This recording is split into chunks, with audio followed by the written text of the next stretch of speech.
This case is fucking dog shit. But wait! There's more!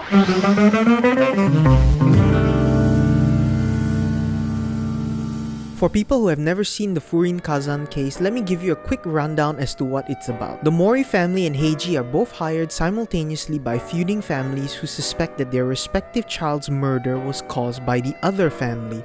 All we have to go on was that both men were found dead and that a red centipede was left on both crime scenes, suggesting either premeditated murder or just neglect to help. As the investigation goes on and more people start getting murdered, the detectives start to piece together that the killings were being modeled after a group of phrases from Sun Tzu's Art of War. And that's pretty much the gist of it. Now, I'm not gonna go into the ins and outs of the case because, well, frankly, it's not worth it, and if you want to, you can just watch the episodes yourself. Trust me, it's not really worth it. Rather, I'd like to go through exactly why I feel this case was confusing, unnecessary, and frankly just really boring. The first thing was the inclusion of too many characters. Now, I'm not saying having a lot of characters in a murder mystery is a bad thing. Far from it. Look at the movie Knives Out. That had a ton of characters and never did I think that was an issue at all while watching it. But you know what the difference between Knives Out and this episode was? Every character here barely adds any value to the story at all. Why does there need to be 4 detectives in this episode when they all pretty much always share the same consensus and never have any differing views or opinions on the case? Why are Ran and Kazuha here when they're literally just told to not get in the detective's way?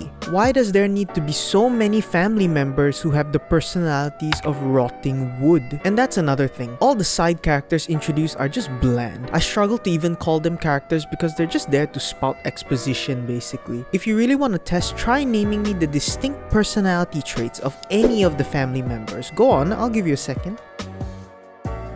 Exactly, you can't because they're essentially placeholders for information. Speaking of information, this episode once again commits one of my least favorite things in the Conan series. I like to call it the briefing.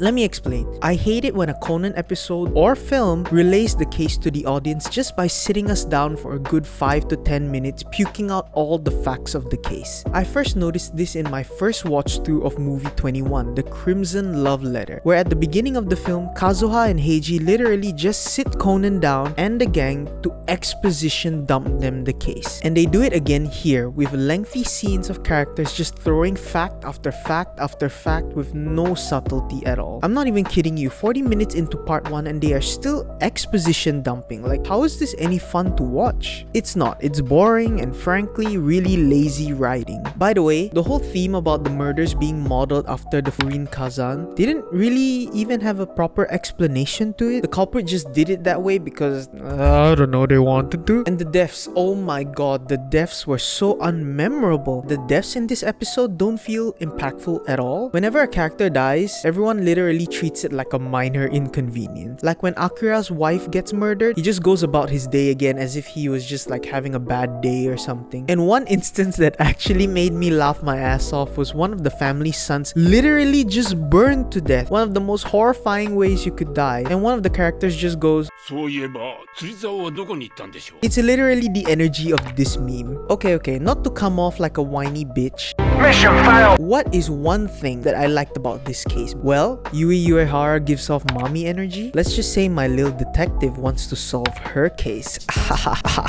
Somebody please fuck me. All in all, what a shitty way to do my homework for the upcoming film. By the way, keep a lookout for any updates on my Twitter regarding the upcoming movie, The One-Eyed Flashback. But anyway, this little arc is not worth watching at all. It's not worth your 1 hour and you should go and watch other cases instead. Other than that, take care everyone and peace.